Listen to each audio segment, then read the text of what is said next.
It was October 2017, and I'd just moved into a small rental house on the outskirts of a sleepy town in Ohio. I was 24, fresh out of college, and thrilled to finally have a place of my own. The house was old, probably built in the 1920s, with creaky wooden floors, peeling wallpaper, and a steep, narrow staircase leading to an attic I hadn't bothered to check out. The landlord, a gruff older guy, had waved it off as just storage filled with junk from previous tenants. The place had charm, sure, but it also had that eerie vibe old houses carry, like the walls were whispering secrets you'd rather not hear. That night, a storm rolled in, fierce and unrelenting. Rain hammered the roof like 1,000 tiny fists, and the wind howled through the trees outside, making the house groan and shift like it was alive. I was sprawled on the couch in the living room, binging a true crime documentary on my laptop, the kind that makes you jump at every shadow and double-check your locks. The rain was so loud it drowned out the narrator at times, and I kept pausing to listen, convincing myself it was just the storm playing tricks. Around 10 p.m., I heard it, a thud. Not a loud crash, but a heavy, deliberate sound, like something, or someone, shifting their weight. It came from above, right where the attic was. I froze, my eyes darting to the ceiling. My heart gave a little kick. Old houses make noises, I told myself. Maybe a loose board, or a raccoon that got in to escape the rain. Nothing to worry about. But then it happened again. Thud. Slower this time, like someone taking a careful step. My pulse quickened, and I muted the laptop, straining to hear over the relentless drumming of the rain. Silence. Just the storm raging outside, the wind rattling the windows. I let out a shaky laugh, trying to shake off the creeping dread. I was being paranoid. Too many crime shows, too much imagination. I turned the volume back up, louder this time, and tried to focus on the screen, but my eyes kept flicking to the ceiling, like I was waiting for something to happen. 20 minutes later, another sound cut through the storm. Not a thud, but a soft, grating scrape, like something heavy being dragged across the attic floor. My stomach twisted into a knot. This wasn't a loose board or a critter. It was too deliberate, too human. I grabbed my phone, my fingers hovering over the keypad. Call the cops, and say what? My attic's making creepy noises? I'd sound like an idiot. But the unease was growing, clawing at the back of my mind, telling me something was wrong. I decided to check the house, just to prove to myself it was nothing. I grabbed a flashlight from the kitchen drawer, my only real weapon, and started walking through the rooms, my bare feet cold against the hardwood. The living room was clear, the windows locked tight, rain streaking down the glass. The kitchen was the same, the back door bolted, the curtains still. Everything was fine, exactly as it should be. But as I stood at the base of the attic stairs, a chill ran through me. The air felt heavier here, like it was pressing down on my chest. The staircase was narrow, the steps uneven and worn, leading up to a plain wooden door that looked older than the rest of the house. I'd never opened it. The landlord's words echoed in my head. Just storage. Junk from old tenants. But now, standing there with the flashlight trembling in my hand, I wasn't so sure. I don't know what made me do it. Maybe it was stupidity, maybe curiosity, or maybe that nagging feeling that if I didn't check, I'd never sleep again. I climbed the stairs, each step creaking under my weight, loud enough to make me wince. The rain seemed to fade, the world narrowing to the sound of my own breathing and the groan of the wood. At the top, I hesitated, my hand hovering over the doorknob. My heart was pounding so hard I could feel it in my throat. I turned the knob slowly, the hinges screaming as the door swung open. The attic was pitch black, the air thick with dust and something else. Something stale, like old clothes left in a damp corner too long. I swept the flashlight beam around, revealing stacks of cardboard boxes, a broken chair, and cobwebs draped like curtains over the rafters. Nothing out of the ordinary. I let out a breath I didn't realize I'd been holding, feeling foolish. Then I heard it, a low, rasping breath, not mine. It came from the far corner of the attic, where the flashlight beam didn't quite reach. My blood turned to ice. The rain was still pounding outside, but it felt distant now, like the world had shrunk to this one moment. I stood frozen, gripping the flashlight so tight my knuckles ached. The breathing came again, slow and deliberate, like someone trying not to be heard. I swung the beam toward the sound, my hands shaking so badly the light danced across the walls. And there, for a split second, I saw it. A figure, crouched behind a pile of boxes, staring right at me. Eyes glinting in the flashlight's glow, wide and unblinking, set in a pale, gaunt face. I screamed, stumbling backward, my foot catching on the edge of a step. The door slammed shut as I half fell, half ran down the stairs, my heart hammering so hard I thought it might burst. I don't remember how I got to the living room, but I was there, fumbling with my phone, dialing 911 with trembling fingers. The operator's voice was calm, asking me to slow down, but how could I? There was someone in my house, someone who'd been hiding in my attic, watching me. I locked myself in the bathroom, clutching a kitchen knife I'd grabbed on the way, and waited, listening to every creak, every gust of wind, terrified I'd hear those footsteps coming down the stairs. The police arrived 10 minutes later, their flashlights cutting through the rain as they searched the house. They checked every room, every closet, and finally the attic. They found nothing, no one, no signs of a break-in, no footprints in the thick layer of dust on the attic floor. I was starting to think I'd imagined it, that the stress and the storm had gotten to me. But then one of the officers called me over. Behind the pile of boxes, tucked into a corner, they found a sleeping bag, worn and dirty, along with a pile of empty food cans, a cracked water bottle, and a tattered jacket that smelled faintly of sweat. Someone had been living up there, and not just for a night or two. The cans were recent, some still sticky with residue. The jacket had a name stitched into the collar, T. Miller, but the landlord swore he didn't know anyone by that name. The police took the items for evidence, but they had no leads, no fingerprints, nothing to go on. They told me to stay somewhere else for the night, just to be safe. I moved out the next day, crashing with a friend until I could find a new place. I never went back to that house, not even to collect my deposit. The landlord kept insisting it was probably just a homeless person, someone who'd snuck in during a vacancy, but I didn't believe him. Those eyes, the way they stared at me, they weren't just desperate or lost, they were hungry. I still can't sleep through a storm without checking every corner of my apartment, without listening for that faint, rasping breath. Whoever was up there, hiding in the dark, they're still out there somewhere. And every time the rain starts to fall, I can't shake the feeling they're still watching me, waiting for me to let my guard down again.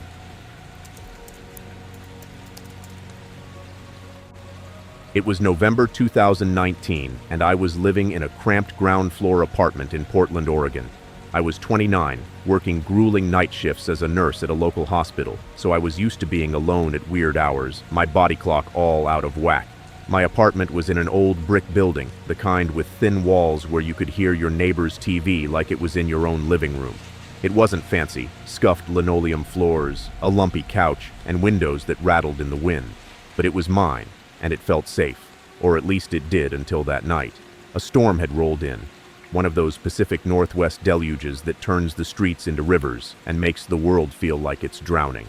The rain was relentless, slapping against the windows in heavy, uneven waves, and the wind howled like something alive, rattling the loose panes in their frames. I'd just gotten home from a double shift, my scrubs still damp from the dash from my car to the front door. I was bone-tired, but too wired to sleep, my mind buzzing with the chaos of the ER. I locked the door behind me, kicked off my sneakers, and collapsed onto the couch, the springs creaking under my weight. The living room was small, barely big enough for the couch, a coffee table, and a TV I rarely used. The windows were covered with thin, faded curtains that let in the sickly glow of the streetlight outside. I grabbed my phone, scrolling through social media to unwind, trying to drown out the storm with the mindless hum of notifications. But the rain was so loud, a constant roar that made it hard to focus. Around 1 a.m., I heard it. A sharp, distinct tap. Not the rain, not the wind. It was too precise, like a fingernail clicking against glass. It came from the living room window, just behind the couch, maybe 5 feet from where I was sitting. My skin prickled, a cold shiver running down my spine.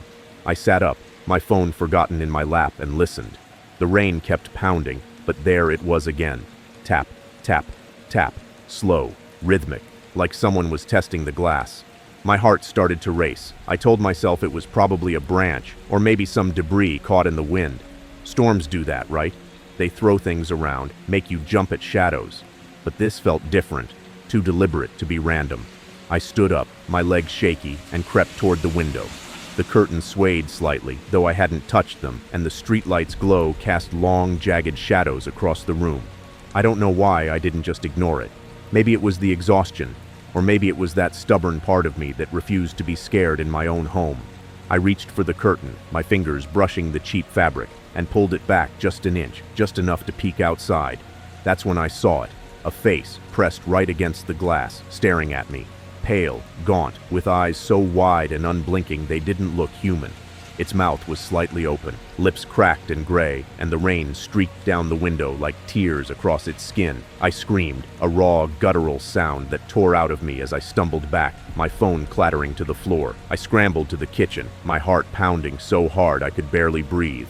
I grabbed a knife from the block on the counter, its weight cold and heavy in my hand, and ran to the bedroom, slamming the door behind me. My hands were shaking as I fumbled with my phone, dialing 911.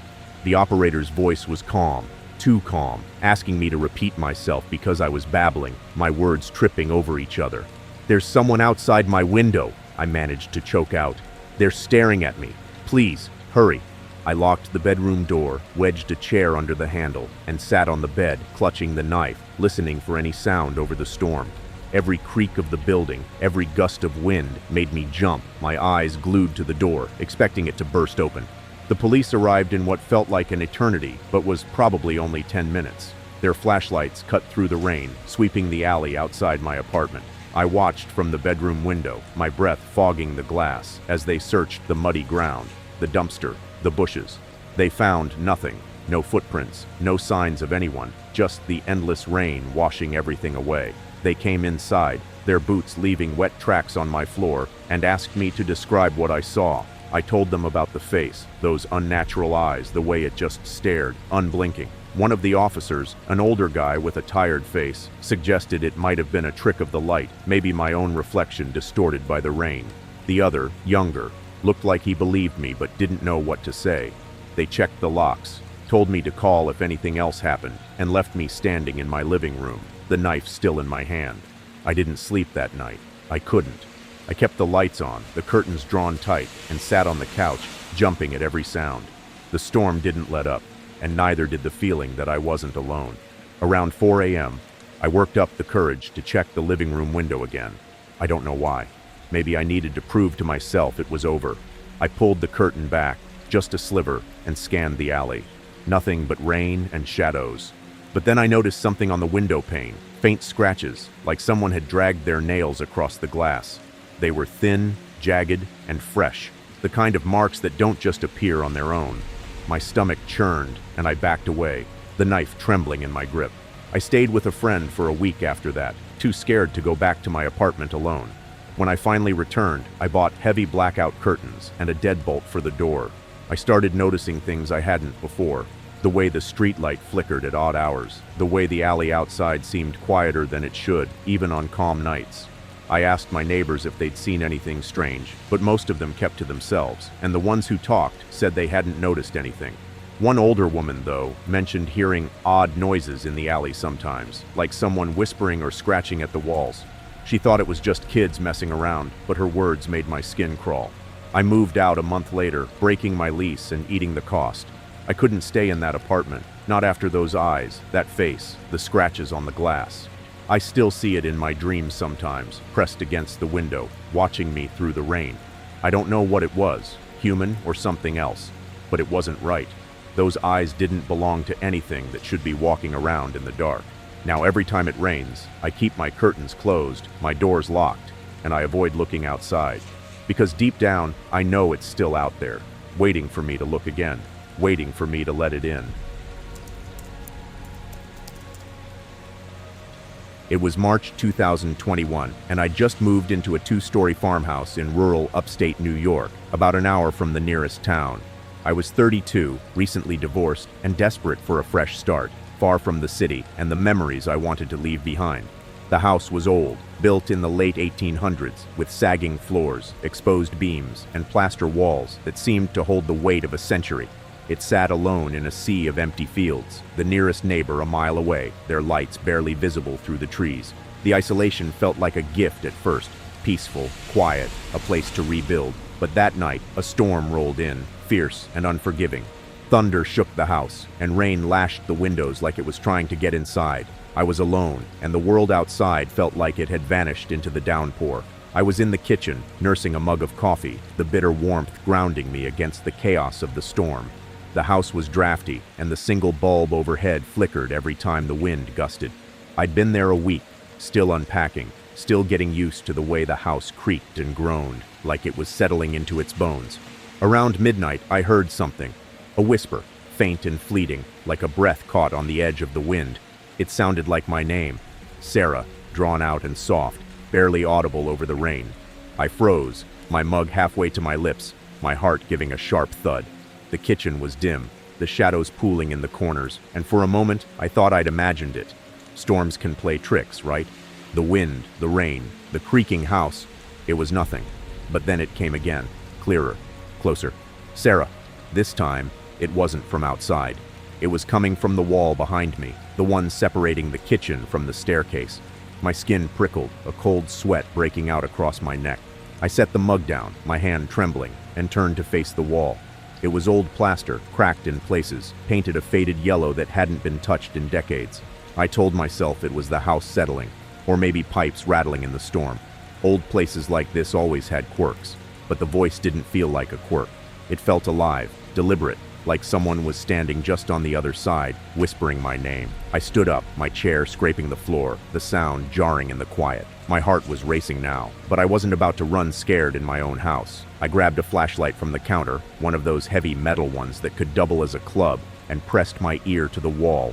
The plaster was cool against my cheek, and for a moment, there was nothing but the rain and the distant rumble of thunder. Then, a soft scratch, like fingernails dragging lightly across wood. Not loud, but close, like it was right behind the wall. I jerked back, my breath catching. "Hello?" I called, my voice shaky but loud, hoping to scare off whatever it was. No answer, just the storm, and that oppressive feeling that I wasn't alone. I checked the house, room by room, trying to calm myself. The living room was empty, the windows locked, the front door bolted. The staircase creaked as I climbed to the second floor, the flashlight beam bouncing with every step. My bedroom was fine, the guest room too, though the air felt heavier up here, like the house was holding its breath. I stood in the hallway listening, but all I heard was the rain. I laughed, a nervous, hollow sound, and told myself I was being ridiculous. Too many late nights, too much stress from the move. I went back to the kitchen, refilled my coffee, and sat down, determined to shake it off. But around 2 a.m., it happened again. Sarah, louder this time, rasping, like a voice struggling to form words. It came from the wall beside the staircase, the same one that ran along the kitchen. My heart leapt into my throat, and I gripped the flashlight so tight my knuckles turned white. This wasn't my imagination. It wasn't the storm. I stood, my legs unsteady, and called out again. "Who's there?" My voice cracked, echoing in the empty house. No answer, but the scratching came again, slower, more deliberate, like someone was carving into the wood. I couldn't ignore it anymore. I don't know what possessed me, but I grabbed a hammer from the toolbox under the sink. I had to know what was behind that wall. The plaster was old, crumbling in spots, and I figured I could patch it up later if I made a mess. I started tapping, looking for a hollow spot, my hands shaking so badly I could barely hold the hammer steady. The wall sounded solid at first, but near the base, by the staircase, it gave a dull, empty thud. My stomach twisted.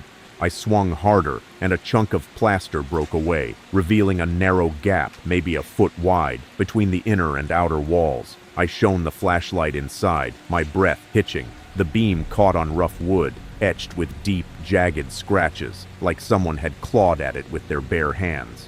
At the bottom, half buried in dust, was a small bundle of papers, yellowed and brittle, tied with a piece of twine. I reached in, my fingers brushing the papers, and pulled them out. They were letters, dated from the 1940s, written in a shaky, looping script. They were addressed to someone named Margaret, and they weren't love letters, not the sweet kind anyway. They were obsessive, desperate, signed only with the initial E. The writer talked about watching Margaret, about knowing her every move, about a secret place in the house where they could be together forever. The last letter was different, darker, with smudged ink and words like, "You can't leave, and I'll make you stay." My hands shook as I read, the flashlight beam trembling. I felt sick, like the house itself was closing in around me. I called the police, my voice barely steady as I explained what I'd found. The storm had knocked out the power by the time they arrived, their flashlights cutting through the dark as they searched the house. They found nothing, no one hiding, no signs of a break-in. They took the letters, said they'd look into it, but their faces told me they didn't expect to find anything. I stayed in a motel that night, the rain still pounding, the voice still echoing in my head. A week later, a neighbor, an old man who'd lived nearby for decades, told me about the previous owner, a woman named Margaret who'd vanished in the 1940s. No one knew what happened to her, but there were rumors about a man, someone she'd been afraid of, someone who'd been seen lurking around the house. I moved out the next day, leaving most of my stuff behind. I couldn't stay in that house, not after hearing my name in that rasping voice, not after finding those letters. I don't know what was in those walls, whether it was a ghost, a memory, or something worse, but it wasn't human. It was something that had been waiting, trapped in that house for decades, and it knew my name. Now, I live in a city apartment, far from the fields and the quiet, but every time it rains, I lie awake, listening, terrified I'll hear that voice again, whispering from the walls, calling me back.